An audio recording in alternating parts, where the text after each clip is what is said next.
What's going on, guys? Welcome back to the channel. Today we are working on our 298 horsepower Ninja H2. When I bought this H2, the exhaust was completely damaged. So in this box, we've got a full brushed titanium exhaust for the H2, which is arguably the best exhaust in the world for these Ninja H2s.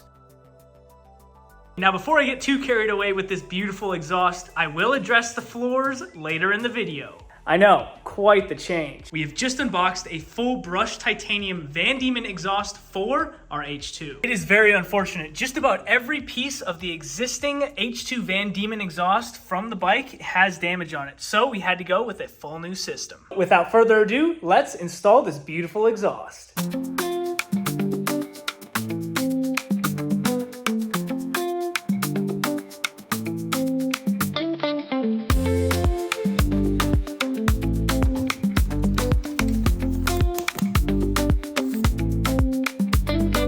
Little did I know, these gloves were so important when handling fresh titanium. The oils from your hands can get on that fresh titanium, and then if the titanium goes through a heat cycle, it'll leave splotchiness all over where your fingers touch. We accessed the secret bolt on the side of the muffler to remove that sound dampener inside of the massive tip. I found some loose metal just floating around in there, which was kind of strange.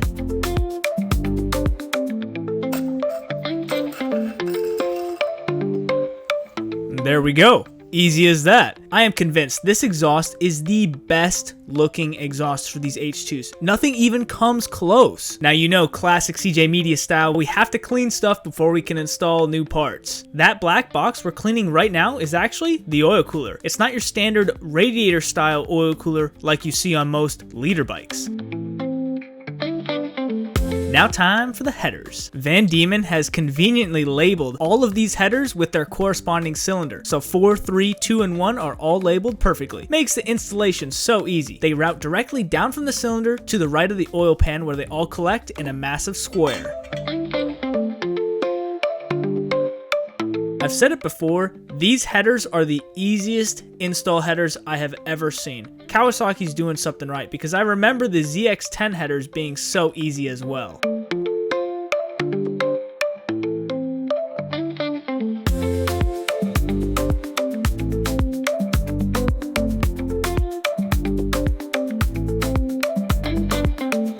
And there you go. That's about what $3,000 gets you. Another very important installation tip, you have to leave the headers loose. That makes the rest of the installation so much more easier.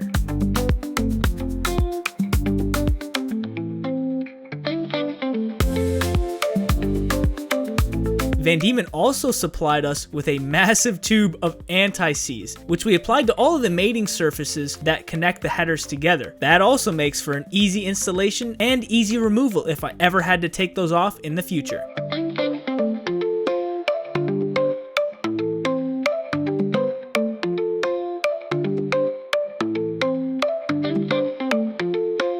Now, do you guys remember the mileage on this bike? Well, it's around 11,000 miles. So it makes sense why the underside of this bike is so filthy, because it's probably never been cleaned before. There's also a spot on these titanium headers for an O2 sensor, but I'm pretty sure we're not running an O2 sensor because the bike is tuned to run without one.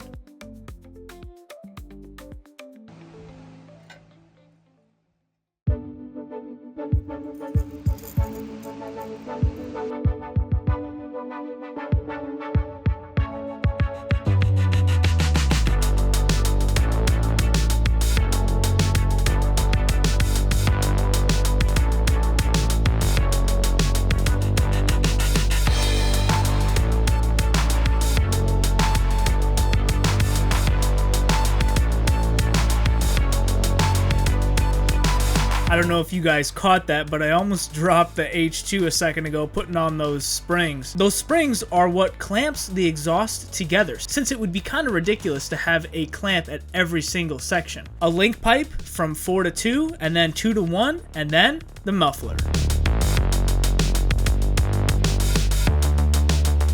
A 6mm Allen bolt with a nut on the backside is what is holding up the bottom of the exhaust, along with a small bracket that bolts directly to the right side rear set, which connects to the muffler. We tightened everything we could down in the rear, including the O2 sensor plug, Then we moved to the left side of the bike where we removed those tiny little stickers which helped us install those headers, and then we installed the springs for good. The springs on the left side and underneath.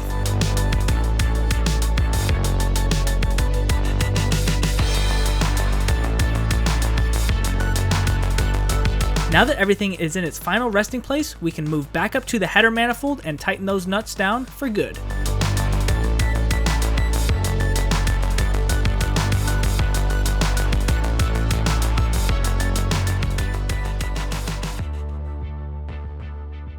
Well, there we go, guys. Our full Vandemon titanium exhaust is installed. Man, this thing is beautiful. This is easily the best exhaust I have ever seen for these Ninja H2s. And just you wait for that full titanium color to come out in full effect. The kit came with the silencer, which we removed, as well as a bracket for the fairing on the front right side because this header sticks out apparently a little bit farther than the OEM. And then a bracket for the muffler, which ties it in perfectly with the footrest. Obviously, we'll need to readjust this once we put on our full foot assembly on the right side. Now we need to move on to one of the most important parts, the brakes. Whoa, whoa, whoa. I gotta show you guys these amazing new floors we got in the shop. All right, some super exciting bonus content for you guys. We are about to do a huge upgrade to the CJ Media shop floor. Oil spots and junk everywhere. But Armor POXY is hooking it up. I can't wait to show you guys what we got.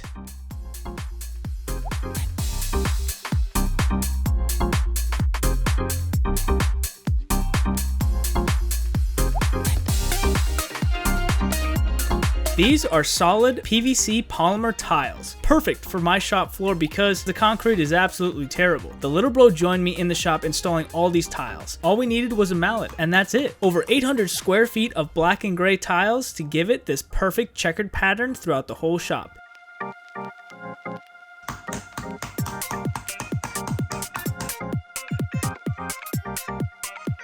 And another really cool thing, my OCD was super happy because from wall to garage door was a perfect fit of tiles. I didn't need to trim the edges at all.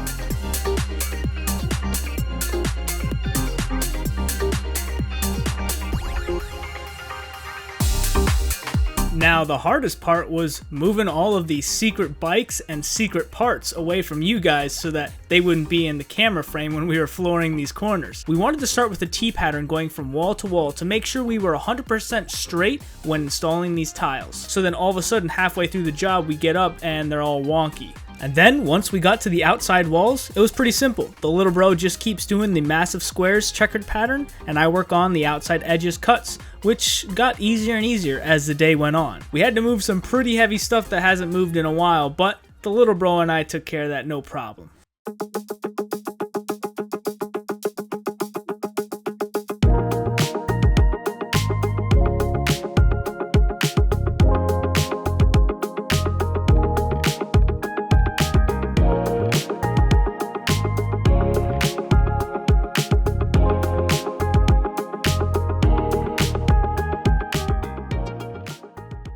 Well, little progress update. We have a whole corner done all the way to the edge. We're just putting some items back into place. The little bro is a huge help, knocking all these squares perfectly into place. The Armor POXY tiles are working flawlessly, black and gray. Now, to just preserve this Armor POXY tiles even more, we cut out little squares of these scrap pieces when we're making our edge cuts, and we're going to put these underneath where the seats are sitting on these tiles. So far, this is a huge improvement.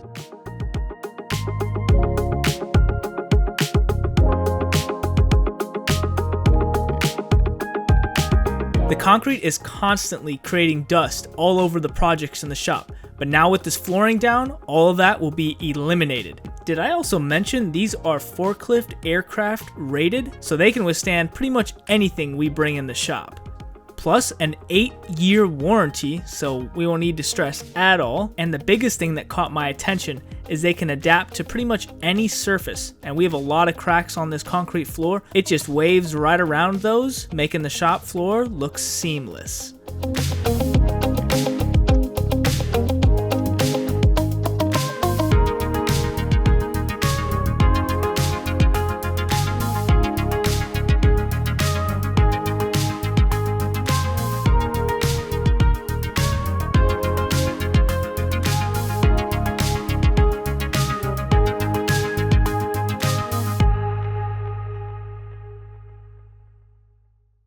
Well, this is where we're at. We just have trimming left to do around all the edges. Oh man, it makes the shop look so much better. And we have plenty of tiles left to work with, so this should be a breeze. It is incredible how high quality these tiles are from Armor Epoxy. Definitely makes everything look way more professional as well. We're gonna continue with the trimming tomorrow, and big shout out to the little bro. He was a huge help today.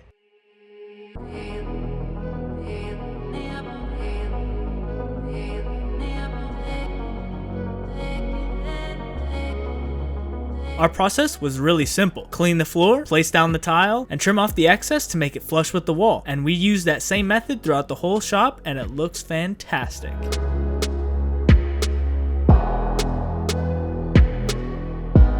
That's going to be all the edging for now. We have some large shelving units to figure out what we're going to do with. So now, back to the H2. If you guys want to transform your shop like I did with mine, I will leave the link to these tiles in the description. We have a mess of brake lines, calipers, and rear brakes that were actually all tied up because this bike was stretched and set up for racing. We're gonna need to figure out how to route all of this inside of that chassis. And of course, everything is gonna need a good cleaning.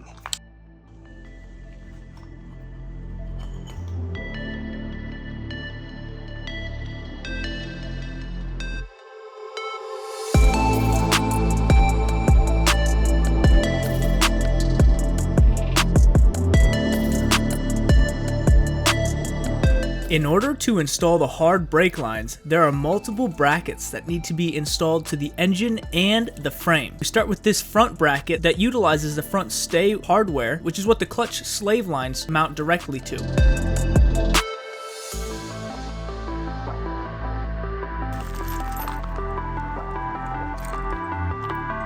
Now the bracket on the backside that bolts directly to the rear of the engine, also holding in the clutch lines.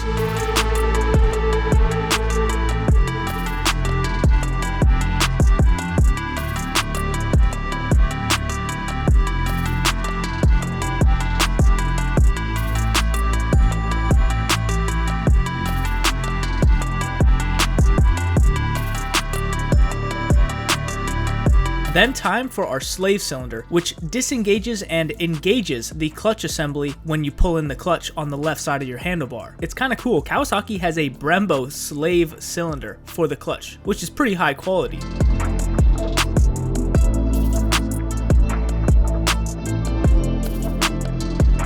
While we are also on this side, we need to route the rectifier wires through the correct opening through the frame so that when we assemble everything, the wires are in the proper location.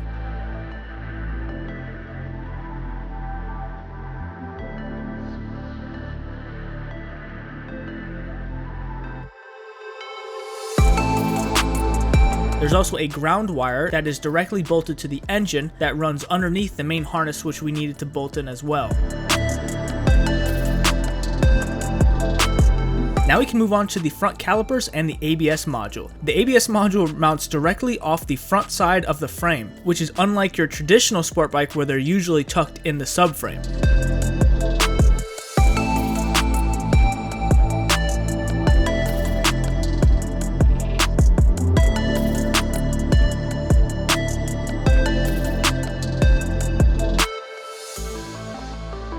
And just before we can throw those in, we have hard lines on the right side of the engine we need to toss in as well, which is for our rear foot brake and our rear caliper.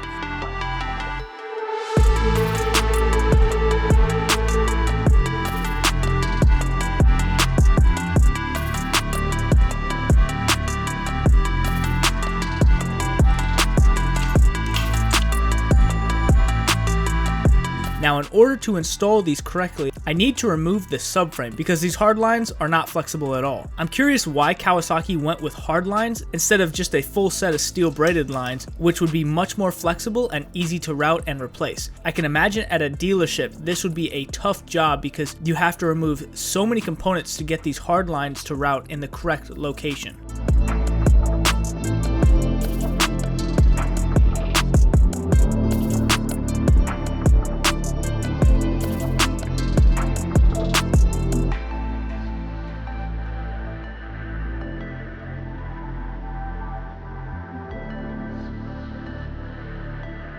Using older photos as a reference, we found the bracket needed to hold in both of the brake lines on the middle of the frame, right where the seat usually goes, right next to the supercharger. That bracket is held in with a 10mm bolt, and those lines are just on a rubber grommet. Then they run down the backside of the supercharger. One line goes to the footrest, the other line traces along the swing arm over to that caliper. And that's all the hard lines done.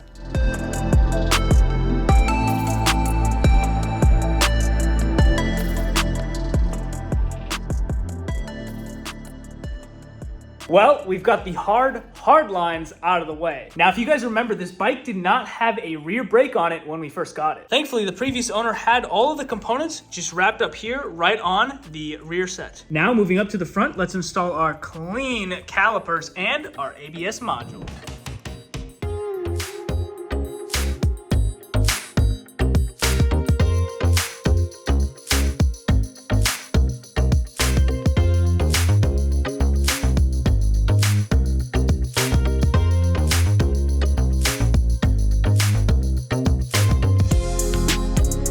After we bolted in a hard line to the triple tree with an 8mm, we grabbed the caliper bolts and threw on the calipers. Both of the caliper bolts are 12mm. Then back to our parts pile, we found the ABS pump bolts and tossed those into place. We also connected both of those hard lines to the ABS pump, but the ABS pump was pretty unstable when bolted to the frame. Well, turns out there's a tab that broke that bolts directly to the frame to keep it secure. And now we can move on to the left side of the wheel, throw that caliper on, and finish tightening down the hard lines to the lower triple tree.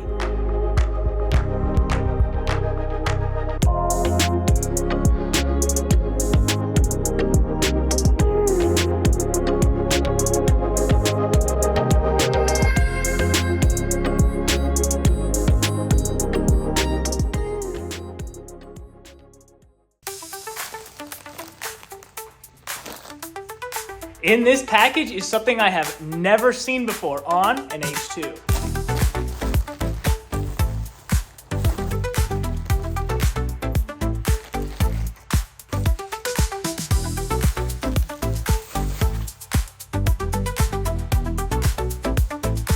Right here we have an oil catch can kit for the bike. Like you guys saw when we disassembled this H2, this was full of oil in the corners. And the airbox had puddles in it as well. And the air filter was absolutely soaked, and you can see it's miscolored because of all the oil that was in here. And a friend of mine's H2 motor actually blew up because an excess amount of oil got into the airbox and then hydrolocked one of the cylinders, damaging the engine. That oil comes into the airbox through the blow-by right there. And from the factory, the blow-by just dumps directly into the airbox. And then a tiny line underneath the airbox connects to the airbox and directs the oil down and into nowhere. There's a cap on the end of these lines. And these were full of oil. So to hopefully prevent any issues down the road, we're gonna install a catch can kit that connects directly to the blow-by on the engine crankcase. Just like a high-performance sports car that has a supercharger or turbos, those automobiles run catch cans to help prevent other contaminants and oil not go back into the motor. Because of this supercharger, it creates a lot of pressure inside of the crankcase, and oil and other contaminants blow past the piston rings back into the crankcase, and that's what comes off the blow-by. And now we'll have it routed to a catch can, which is going to catch all of those contaminants. We'll simply be able to drain this catch can and have it not go back into the engine.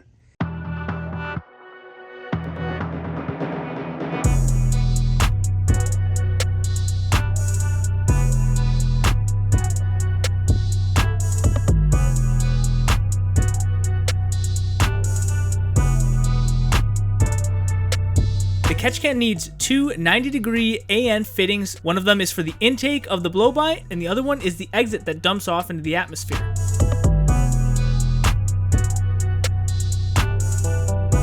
Now, in order to fully install this catch can, which conveniently comes with a bracket and all the hardware, it mounts directly to the back of the radiator. So we need to install our painted radiator.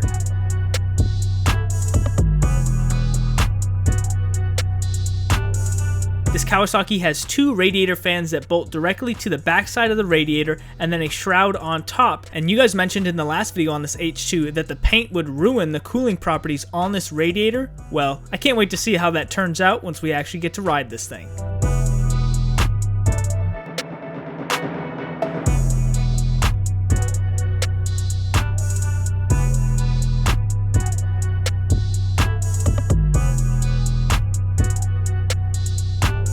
We remove those two 10mm bolts that are holding in the left side fan and get ready to install our bracket, which is going to hold our catch can. The kit provides all the hardware and brackets, so it's really just a plug and play thing, so I don't have to do any design.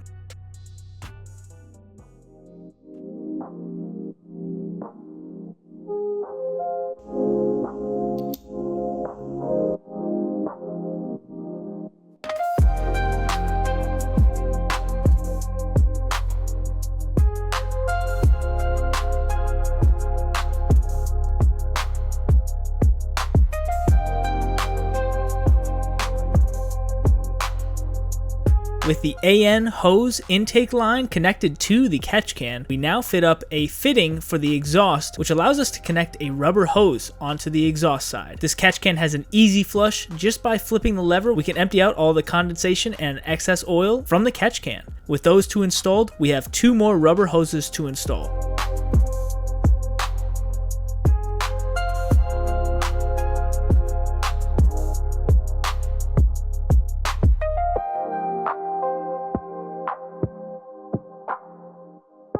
The exhaust hose and a clear hose for draining. The clear hose slides on the very bottom of the catch can and is tightened down with a clamp. Same with the exhaust hose, which then routes directly above the front sprocket.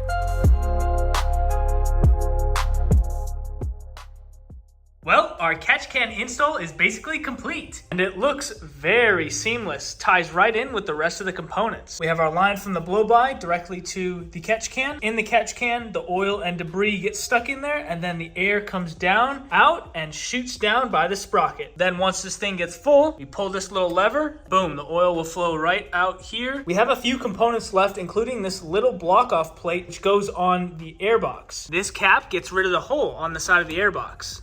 Right now, we have another special box to open up.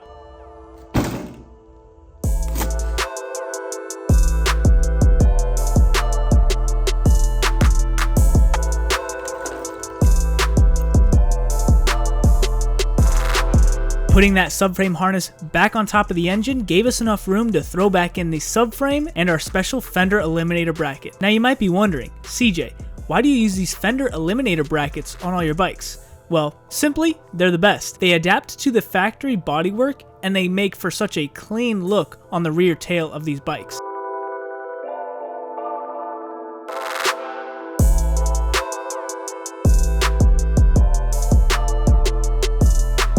Like you guys know, most of the OEM Fenders look ugly and awful and ruin the aesthetics of these beautiful machines. But these Fender Eliminator brackets bring back the beauty and style of these rear tails.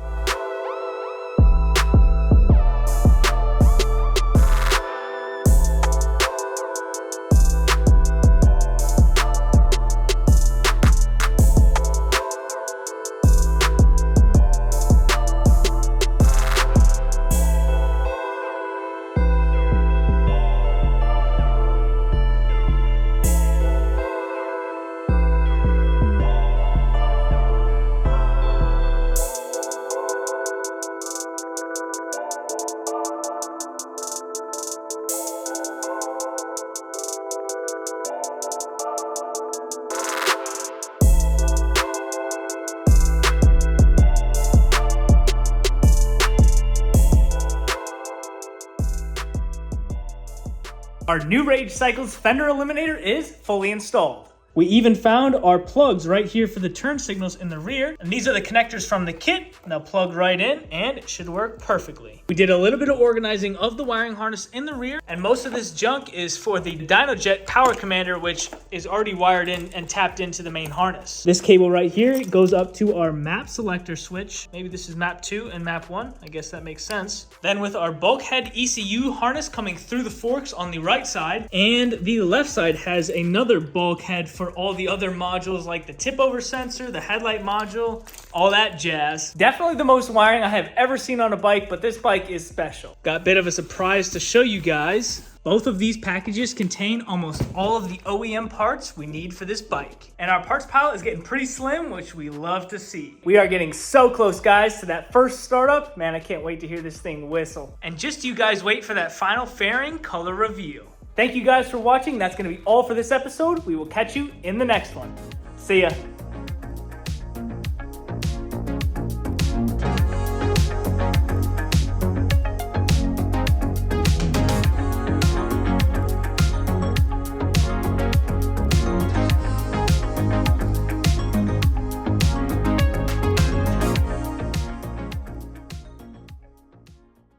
right, some more bonus content for you guys. We are packing up the race bike to do a track day at Podium Club.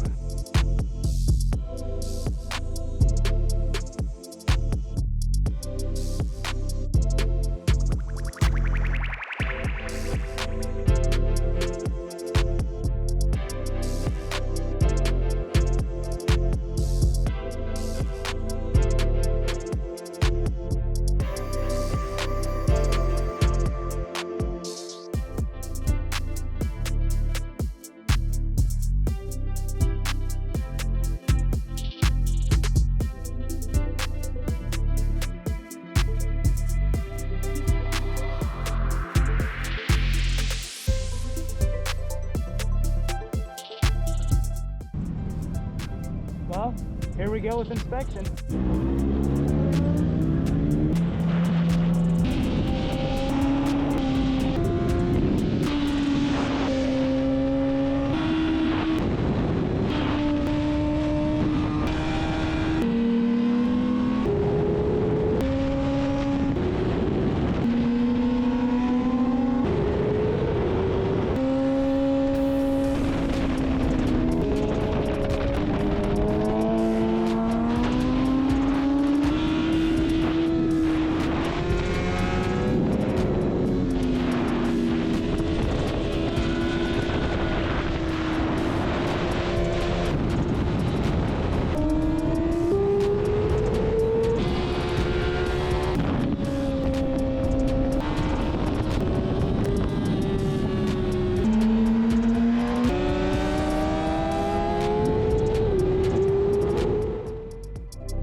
It is day 2 of the YOSHIMURA event. Everyone's getting suited up to ride. We know the track a little bit better on day 2, so we're gonna go out, give it our all, and see what times we can come up with on the lap timer. Yesterday's best was a 1:58, so we're shooting for 1:55. All right, here's what we're working with.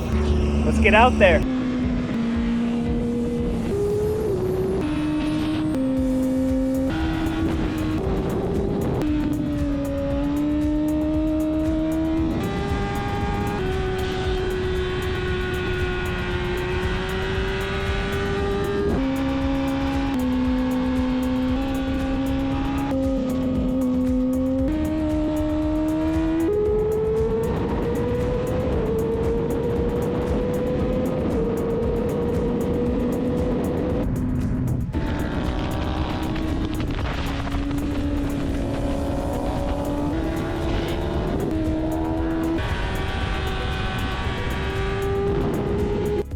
All right, that was easily the best session of the day. Wow, felt amazing.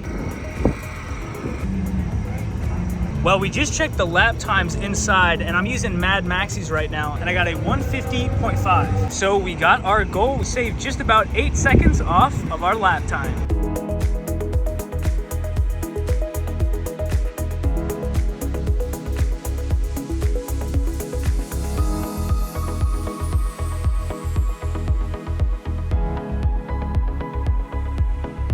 No way.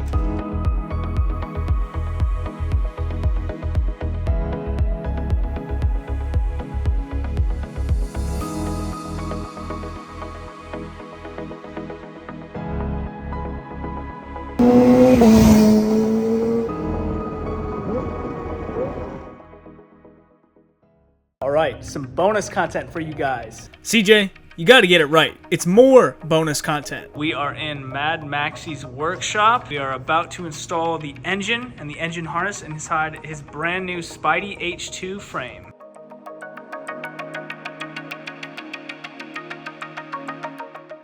I'm pretty excited to have CJ here, honestly. He's life-saving, so huge shout out CJ. If he wasn't here, this probably would take me like 3 days. No. Maybe. No shot. Dude. 3 days? You took this apart. You know how it goes back together. Taking it apart's a lot easier than putting it back together. All right. You know that. All right. Kind of slam it and jam it when you're taking it all apart. But after you told me, you're like, you got to make sure you put the harness in first, then the engine. I was like, Yeah. I need CJ. Well, I learned that the hard way. It happened. Luckily, CJ's in town, and he was able to roll through, so. Yeah, let's knock it out.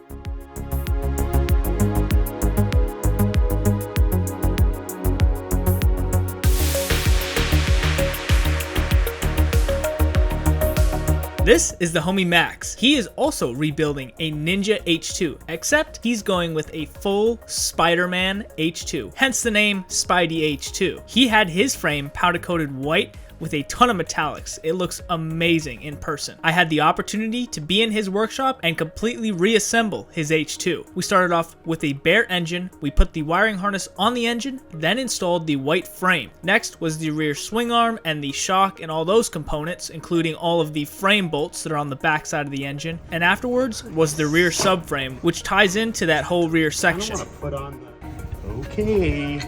Okay, CJ.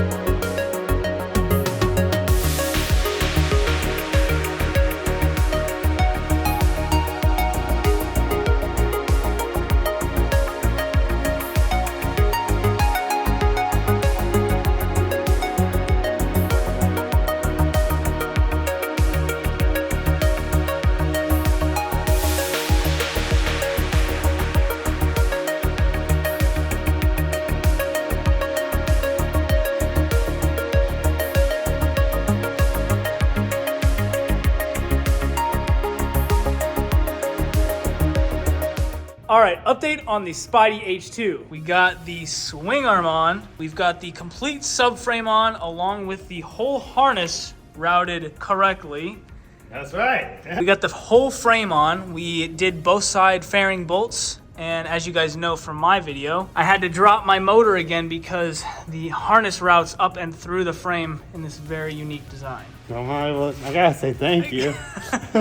So now we will commence the rear wheel marriage to the swing arm and move to the front.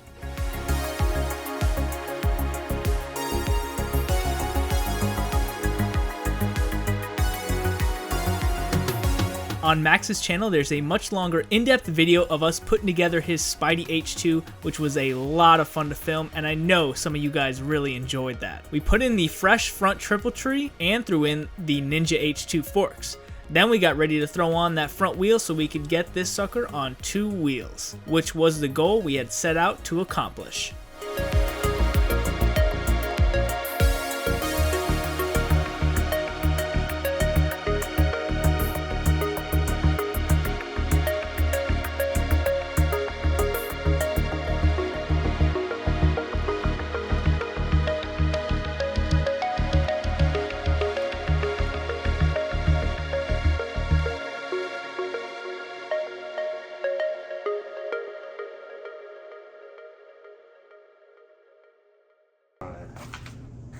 Ride it. We've got forks, wheels. You could pull me down the street on this right now. Lower triple. I could fly so fast. Frame, rear wheel, subframe, swing arm. This is when Spidey starts to sweat. Rear shock. Like, you know what? Schmaxy might actually do it, you know? Oh, he's doing it. He's doing it. And that's a wrap. Okay, you stayed till the end. I got a little bit of a secret to tell you. Both of these bikes under the covers total about $100,000.